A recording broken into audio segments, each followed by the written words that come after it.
Hello and welcome. Today in this session we will be talking about Confucianism and his teachings.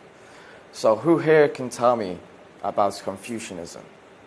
Yeah, there are 仁、义、礼 and 智, but I don't know how to put them into English. Okay. So Josh, could you help me? First, 仁. Ren, that is goodness. How about 义? Yi, that is righteousness. Righteousness. 礼. Li, ritual. And how about 智? Zhi, I believe, is wisdom. Thank you. So this is Confucianism in English. Okay. You know, in China, we talk about filial piety, which means love for parents. Do you talk about that in your home? Yes, we do, but I don't think we call it filial piety. We have certain traditions to celebrate our parents. I'm sure you're familiar with Mother's Day and Father's Day. On these days, the children make presents or buy presents for the parents, and usually make a meal for the family or the parents, so that the parents don't have to do that for one day of the year. Oh, that's great. I was told that Confucius spoke of the changes which took place during his lifetime. And what are those changes? I believe Confucianism said that at 15, he set his heart on learning. At 30, he took his stand.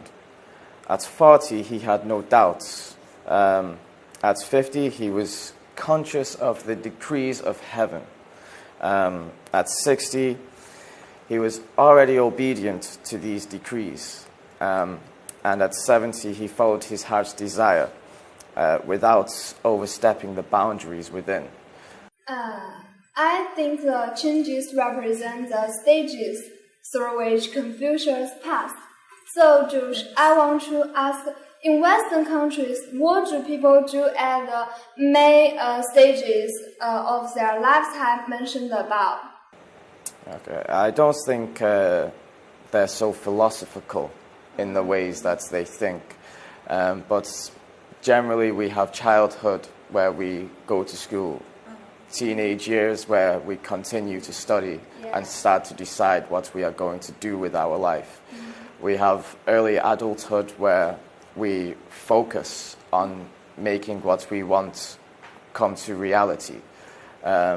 Maybe in mid-adulthood, we start thinking about children and the family. Towards the end of adulthood, we are looking after our children, making sure they are making the right decisions, making sure they have a good education. And I think in old age, we try to enjoy our retirement. As we know, Confucius' idea was to restore political and social order of Zhou dynasty. But what's the relationship between love for parents and the social order? Good question. I think if you love your parents and your parents love you and you respect each other, you can learn a lot from each other. Obviously, parents are supposed to make sure their children are not misbehaving. They are acting correctly within society. So if your parents love you, they will teach you correctly. They will teach you how to act properly, how to behave. These are values you can take into society. And if you behave well in society, generally, I think society will be rewarded from these actions. So I think love for parents and parents' love for children is very important for society to be good, to thrive. That's right. And what do you think of this assumption? I think it's quite correct. But there is a lot of examples in the West and in the East where this has not been so. But I think it's a great idea. I think that on the surface, it's a very nice idea and it works. But there is always circumstances where it does not work. So thank you for watching, and we will see you next time. Goodbye.